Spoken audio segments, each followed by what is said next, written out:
Arun, good morning Arun. സംസ്ഥാനത്ത് ഉടനീളം ഇന്നിപ്പോൾ തുലാമഴ കനക്കുമെന്നുള്ളതാണ് അറിയുന്നത്. പ്രത്യേകിച്ച് വടക്കൻ കേരളത്തിലാണ് കൂടുതൽ ജാഗ്രതാ നിർദ്ദേശമുള്ളത്. മലയോര മേഖലകളിലും മഴ കനക്കാനാണ് സാധ്യതയല്ലേ വരും ദിവസങ്ങളിൽ? എന്താണ് പൊതുവെ കാലാവസ്ഥാ പ്രവചനം Arun? Good morning. Good morning Arun.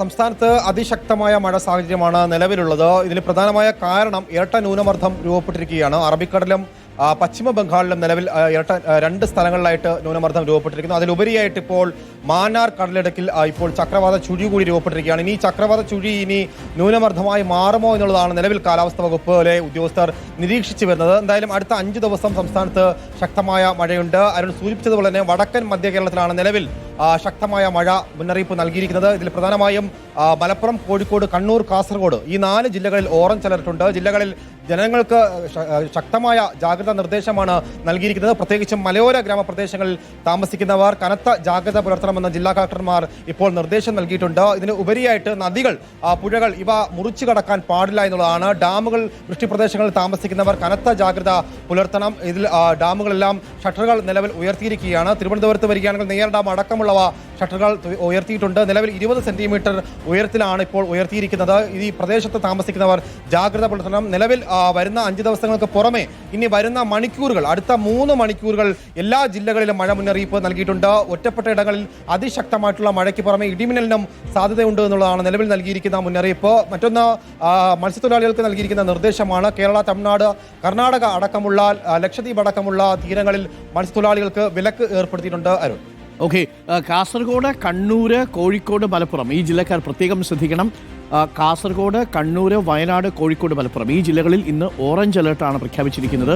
ബാക്കി പാലക്കാട്, തൃശ്ശൂര്, എറണാകുളം, ഇടുക്കി, കോട്ടയം ജില്ലകളിൽ യെല്ലോ അലർട്ടും പ്രഖ്യാപിച്ചിട്ടുണ്ട്. ആലപ്പുഴ, പത്തനംതിട്ട, കോട്ടയം, കൊല്ലം, തിരുവനന്തപുരം, വയനാട് ജില്ലകളിൽ പ്രത്യേകിച്ച് മഴ മുന്നറിയിപ്പുകളില്ല എന്നുള്ളതാണ്. അപ്പോൾ വടക്കൻ കേരളത്തിലും മധ്യ കേരളത്തിലും മഴ ശക്തമാകുന്നു എന്ന മുന്നറിയിപ്പാണുള്ളത്. പ്രേക്ഷകർ പ്രത്യേകം ശ്രദ്ധിക്കുക. പലയിടങ്ങളിലും വെള്ളക്കെട്ടുണ്ട്. ഞാൻ ഒരിക്കൽ കൂടി ഒന്ന് രാഹുൽ സുരേഷിലേക്ക് പോകുന്നു. രാഹുൽ, മുല്ലപ്പെരിയാർ ഡാമിൻ്റെ ഷട്ടറുകൾ തുറക്കുന്നു. അതിനി വീണ്ടും ഉയർത്താനുള്ള സാധ്യതയുണ്ടോ?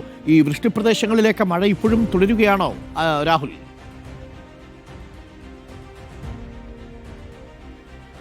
തീർച്ചയായിട്ടും അരുൺ, വൃഷ്ടിപ്രദേശത്ത് അതിശക്തമായ മഴ തുടരുന്നുണ്ട്. ഇന്നലെ രാത്രിയിൽ ഉൾപ്പെടെ ശക്തമായ മഴയായിരുന്നു ഈ മുല്ലപ്പെരിയാറിന്റെ വൃഷ്ടിപ്രദേശങ്ങളിൽ അനുഭവപ്പെട്ടത്. ഇപ്പോൾ മുല്ലപ്പെരിയാറിലേക്ക് ഒരു സെക്കൻഡിൽ 14,000 ഖനിയടി വെള്ളമാണ് ഒഴുകിയെത്തുന്നത്. അതിൽ 9,000 ഖനിയടി വെള്ളം പുറത്തേക്ക് ഒഴുക്കി വിടുകയും ചെയ്യുന്നുണ്ട്. ഇന്നലത്തെ സാഹചര്യം 138 അടിയായിരുന്നു മുല്ലപ്പെരിയാറിലെ ജലനിരപ്പ്. പക്ഷേ ഇന്നത് 139.20 എത്തിയിട്ടുണ്ട്.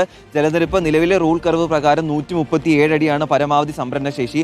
അങ്ങനെ വരികയാണെങ്കിൽ 2.2 അടി വെള്ളം ഇതിനോടകം തന്നെ മുല്ലപ്പെരിയാറിൽ കൂടുതലാണ് എന്നതാണ് നമുക്ക് എടുത്തു പറയേണ്ട കാര്യം. അപ്പോൾ ഈ 2 അടി വെള്ളം കുറയ്ക്കേണ്ട സാഹചര്യമുണ്ട്. അപ്പോൾ 137 അടിയിലേക്ക് ഈ ജലനിരപ്പ് ക്രമീകരിക്കുക എന്നൊരു ലക്ഷ്യത്തിലേക്കാണ് തമിഴ്നാട് നിലവിൽ മുന്നോട്ട് പോകുന്നത്. അങ്ങനെ വരികയാണെങ്കിൽ, മഴ നിൽക്കുകയാണെങ്കിൽ, ഇപ്പോൾ നമ്മൾ കുമിളിയിലാണ് നിൽക്കുന്നത്. കുമിളിയിൽ ഉൾപ്പെടെ ശക്തമായ മഴ തുടരുന്നുണ്ട്. അപ്പോൾ മഴ വരും മണിക്കൂറുകളിൽ തുടരുകയാണെങ്കിൽ കൂടുതൽ വെള്ളം പുറത്തേക്ക് ഒഴുക്കേണ്ടി വരും. അതിൽ ഒരു കാരണമായി പറയുന്നത് പലപ്പോഴും തമിഴ്നാട് നേരത്തെ ഈ മുന്നറിയിപ്പ് നൽകാറില്ല. ഇന്നലെ തന്നെയാണെങ്കിൽ 8 മണിക്ക് ഈ മുല്ലപ്പെരിയാറിന്റെ ഷട്ടറുകൾ തുറക്കുമെന്ന് അറിയിക്കുന്നത് രാവിലെ 5 മണിക്കാണ്.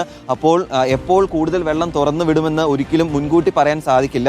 എന്താണെങ്കിലും ഇടുക്കി ജില്ലാ ഭരണകൂടം അതുമായി ബന്ധപ്പെട്ട് കൂടുതൽ ക്രമീകരണങ്ങൾ എല്ലാം ഏർപ്പെടുത്തുകയും ചെയ്തിട്ടുണ്ട്. ആവശ്യമെങ്കിൽ വണ്ടിപ്പെരിയാർ പഞ്ചായത്ത് അതോടൊപ്പം തന്നെ അവിടുത്തെ വള്ളക്കടവ് ഉൾപ്പെടെയുള്ള മേഖലകളിൽ നിന്നും ആളുകളെ മാറ്റിപ്പാർപ്പിക്കാൻ വേണ്ട നടപടികളും